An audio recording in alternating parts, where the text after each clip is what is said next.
সাতটা কারণ আপনি আপনাদের সামনে বর্ণনা করতে আমি চেয়েছিলাম। তো মাইকের সমস্যা, বিভিন্ন সমস্যার কারণে এইভাবে তার আলোচনা করা যায় না। বাইরের থেকে যখন কথা আসে তখন কথা বলার মুড থাকে না, আমার জেহেনটা অন্যদিকে চলে যায়।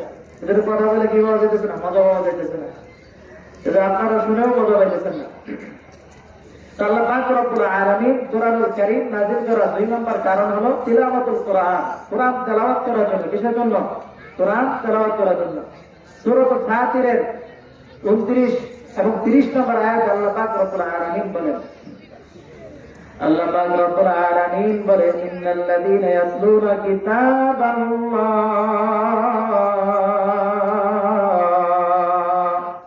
ওয়া আকামুস সালাহ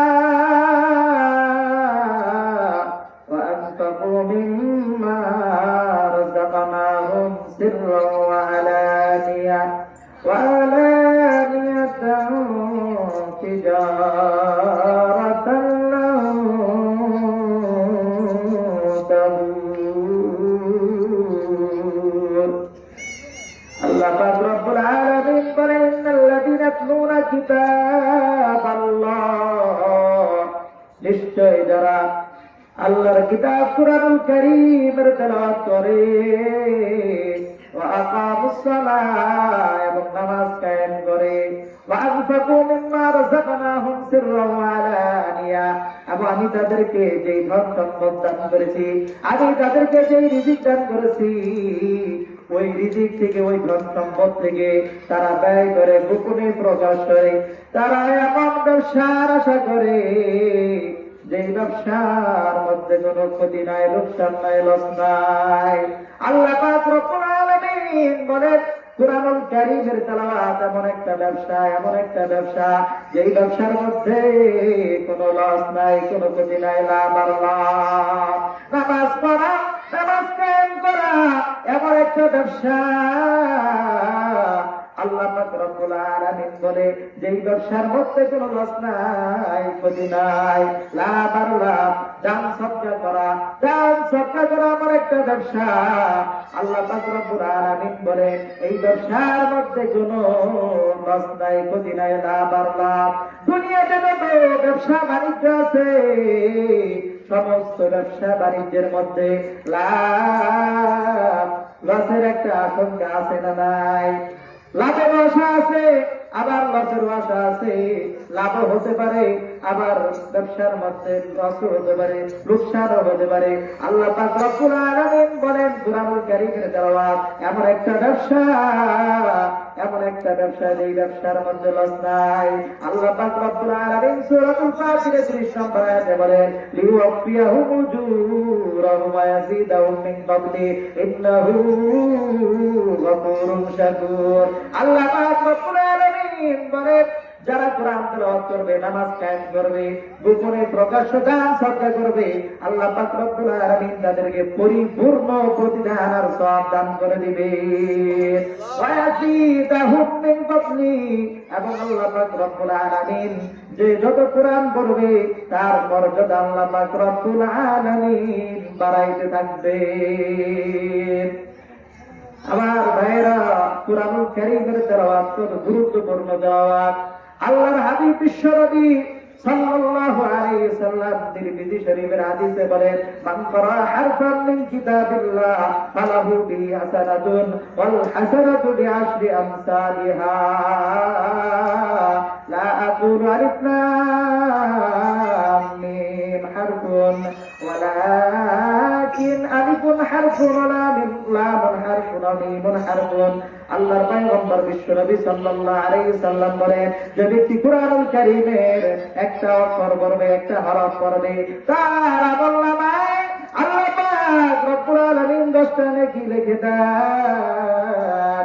আল্লাহর পয়গম্বর বলেন, লা আকুল আলিফ লাম মিম, আমি নবী বলি না আলিফ লাম মিম একটি অক্ষর।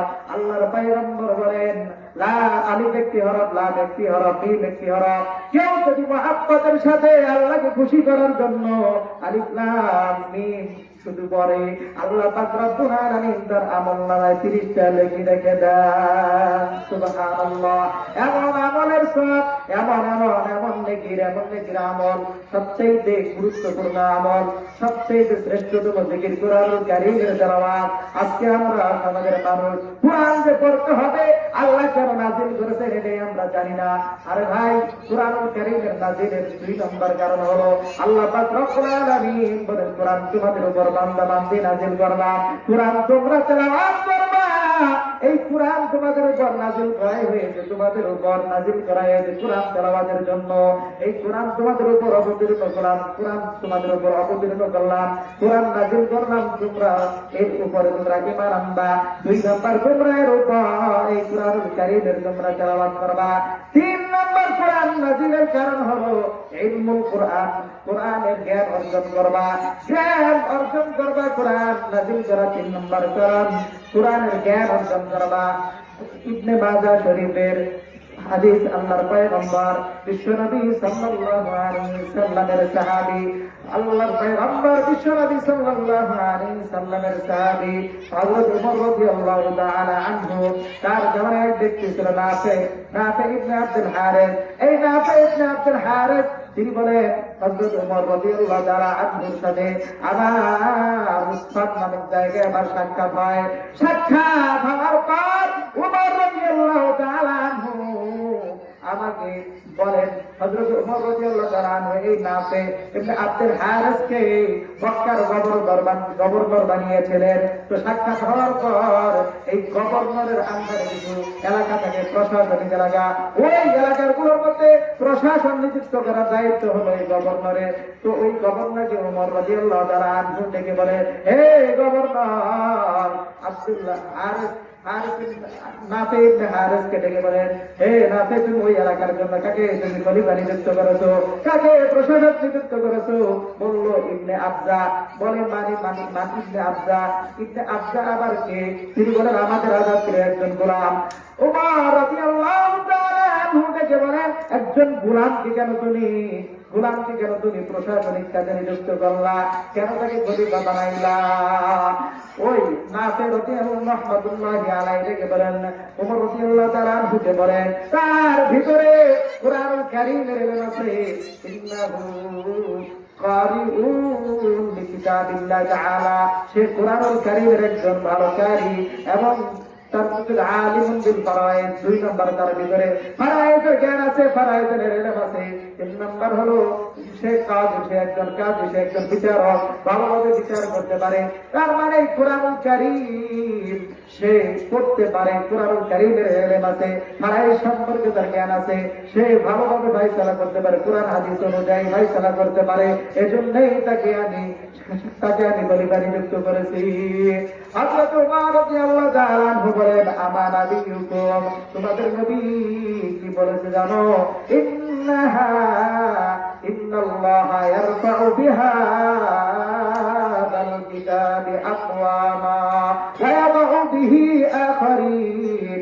আল্লাহ পাক রব্বুল আলামিন এই কোরআনের মাধ্যমে একদলকে আল্লাহ তাআলা সম্মানিত করেন, আরেক দলকে আল্লাহ তাআলা লাঞ্ছিত করেন। বুঝাইতে চাইলাম এই হাদিসের মাধ্যমে যে একজন গোলাম কোরআনের ইলম থাকার কারণে, কোরআনের জ্ঞান থাকার কারণে তাকে এভাবে প্রশাসনিক কাজে নিযুক্ত করা হয়েছে, তাকে খলিফা বানানো হয়েছে। কোরআনের জ্ঞান থাকার কারণে, কোরআনের ইলম থাকার কারণে যারা জ্ঞান অর্জন করবে, কোরআনের ইলম শিখবে, কোরআনের জ্ঞান অর্জন করবে, আল্লাহ পাক রব্বুল আলামিন তাদের মর্যাদা বৃদ্ধি করে দিবে।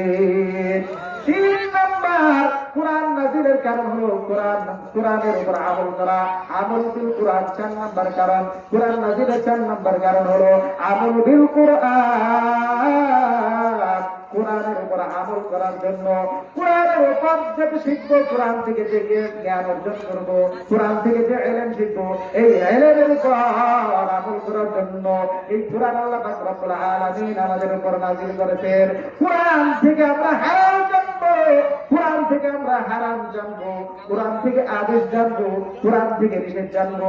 কোরআনে যা আদেশ করা হয়েছে কিয়ামত পর্যন্ত তা বহাল থাকবে, কোরআনে যা নিষেধ করা হয়েছে কিয়ামত পর্যন্ত তা নিষেধ থাকবে, কোরআনে যা হালাল করা হয়েছে কিয়ামত পর্যন্ত সেটা হালাল থাকবে, কোরআনে যা নিষেধ করা হয়েছে হারাম করা হয়েছে কিয়ামত পর্যন্ত তা নিষেধ থাকবে, হারাম থাকবে।